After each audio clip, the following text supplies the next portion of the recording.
जिस तरह से भारत ने अपनी भारत ट्रेड को बढ़ाया है चीन के साथ, वो कहीं ना कहीं अब चीन को अगर अपनी ग्रोथ इंजन बनाए रखनी है, अमेरिका है, यूरोपियन यूनियन है, बाकी देश हैं, लेकिन उसके साथ ही एक ऐसा देश है जिसमें 1.4 बिलियन 140 करोड़ की जो आबादी, एक बड़ा बाजार है, उसको चीन मिस नहीं कर सकता किसी लिहाज से। और उसको जो पैसा भी आ रहा है वो कॉम्पनसेट कर रहा है जो उसको नुकसान दूसरी जगहों से हो रहा है। और भारत के साथ जितना ट्रेड बढ़ेगा उतना चीन की जो इकोनॉमी है उतनी स्टेबल रहेगी, वो नीचे नहीं जाएगी।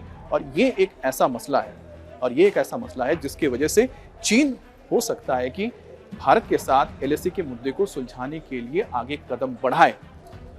लेकिन अभी भी चीन के लिए सबसे बड़ा मुद्दा यही है कि क्या वो भारत को अपने सामने बढ़ते हुए देख सकता है जिस तेजी से भारत बढ़ रहा है।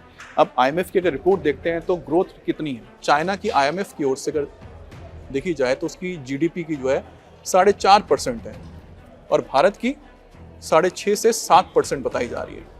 तो भारत फास्टेस्ट ग्रोइंग इकोनॉमी है और चीन के साथ भी मुकाबला में देखें तो भारत उससे कहीं आगे, करीब 2.5% ज़्यादा है। तो ये जो एक कंपटीशन है और चीन का जो एक वर्चस्व बनाने का जो एक आप कह सकते हैं कि उसकी एक ख्वाहिश है जो लगातार वो कोशिश कर रहा है, वो कहीं ना कहीं दोनों देशों के बीच जो रिश्ते सुधर भी सकते हैं उसके बीच में आ रहा है। तो जो 3 सवाल आपके सामने रखे थे, तो सीमा विवाद कैसे सुलझेगा? सीमा विवाद तभी सुलझ सकता है जब दोनों देश जो बातचीत कर रहे हैं और कुछ ना कुछ आपको गिव एंड टेक जिसे कहा जाता है एक दूसरे का। और क्या चीन उन इलाकों को वापस करेगा जिन पर उसने कब्जा किया है, क्योंकि इसी के जरिए ही तो भारत आगे बढ़ेगा, इसके बाद तो बात बनेगी। और चीन उसके बदले भारत से क्या चाहता है और क्या चीन विकास के लिए भारतीय बाजार की ज़रूरत है? बिल्कुल ज़रूरत है। तो जब ये ज़रूरत आती है तो कहीं ना कहीं ये और ये जो मुद्दे हैं वो सुलझते हुए नज़र आते हैं।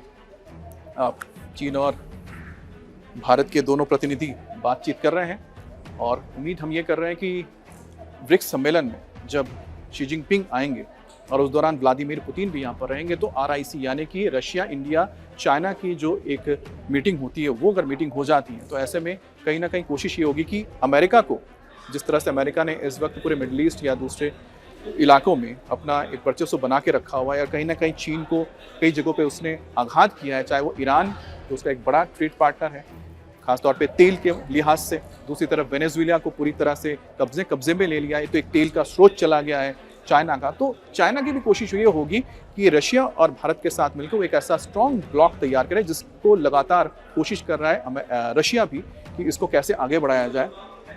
तो हो सकता है कि एक बीच का रास्ता निकले और साथ ही साथ दोनों देशों के बीच ये LAC का मुद्दा सुलझ जाए। लेकिन इसमें एक फैक्टर ये भी है पाकिस्तान, और वो चीन के लिए बहुत महत्वपूर्ण है, उसके रीजनल डिप्लोमेसी के लिए बहुत ज़रूरी है। क्या चीन उसको छोड़ने के लिए तैयार होगा? क्योंकि भारत पाकिस्तान के मुद्दे पर कोई कॉम्प्रोमाइज़ नहीं करने जा रहा है और ना ही अपने संप्रभुता को लेकर कोई कॉम्प्रोमाइज़ करने जा रहा है। आप क्या सोचते हैं? ज़रूर हमें कमेंट्स में लिखिए।